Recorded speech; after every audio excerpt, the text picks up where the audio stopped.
I heard it through the thin wall, my father's voice, low, decisive. Your sister? She's not getting a single thing. Not the house, not the savings, nothing. My sister giggled. Good, she doesn't deserve it. And then, my mother's voice, warm, complicit. Exactly. It's for us. She should be grateful we even raised her. I froze in the hallway. The weight of their betrayal pressed down harder than any blow. They weren't just cutting me out, they were erasing me. I stepped back quietly, heart steady. No tears, no outburst, just silence. Because I already knew what I was about to do. Growing up, I believed loyalty meant sacrifice. I wore hand-me-downs while my sister got new clothes. I gave up weekends to care for my grandmother so my parents could travel. I paid bills when money was tight. They said, "One day you'll be rewarded." I believed them. Even when my father looked at me like I was a burden. Even when my mother's praise went only to my sister, I told myself patience would pay off. That family meant fairness. But in that moment, hearing their laughter about my absence in their future, I realized the truth. I was never family. I was a placeholder. I didn't confront them. Confrontation would have been emotional, and emotions cloud judgment. Instead, I walked into my room, closed the door, turned on my laptop. My name was on the accounts. I had been the one paying utilities, managing taxes, setting up automatic transfers, because they were too busy. Too entitled, really. They thought I was doing chores. They didn't realize I was studying every password, every pattern, every detail. That night, while they slept soundly, I logged in, one account at a time. Savings, investments, even the rainy day fund hidden under my father's business expenses. I moved everything, not recklessly, strategically, into a trust, my trust, locked, legal, untouchable. I wasn't stealing, I was securing. And when the last transfer confirmed, I shut my laptop with a calm that surprised even me. The next morning, they acted normal.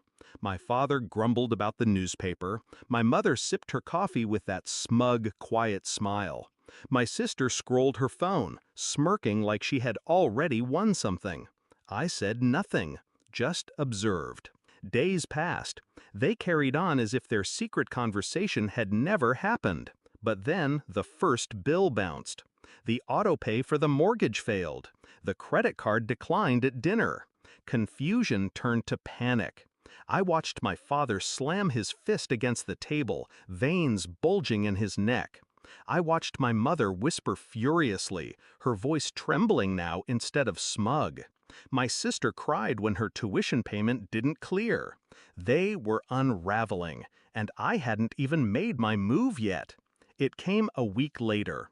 I walked in as my father was on the phone, shouting at the bank. My mother was pacing, hair disheveled. My sister looked pale. They all turned when they saw me. My father's eyes narrowed. "You know something." I didn't flinch. "I know everything." My mother's voice cracked. "What did you do?" I stepped closer, calm, deliberate. "I did what you always taught me. Plan ahead. Secure the future." They stared. "You said I wasn't getting a single thing," I continued, "so I took nothing. Nothing that was yours." Silence. Only the sound of my sister's shaky breath. Then, the twist of the knife. Every cent I moved was money I earned, money I saved, bills I paid, investments I managed. Your signatures were there, yes, but the work? That was mine. Their faces drained of color, because they knew it was true. The confrontation wasn't loud. It didn't need to be. My father tried to roar about betrayal, but his voice cracked. My mother whispered accusations, but her eyes wouldn't meet mine. My sister just sobbed, realizing the safety net she relied on had been cut. I let them speak, let their fury crash against the wall of my silence. Then I said, quietly, "You erased me. I just returned the favor." And then I walked out. Now I live without the weight of their expectations. My home is mine. My future is secure. They can't touch it. Do they blame me? Absolutely. Do they call me ungrateful? Every chance they get. But here's the truth they'll never admit. I was the one who held them together. I paid the bills. I kept the lights on. I carried the burden they took for granted. Without me, their empire collapsed into dust. And as I sit here, signing papers for another property, papers they'll never see, I finally feel free. Because revenge isn't about screaming in someone's face, it's about silence, precision, control.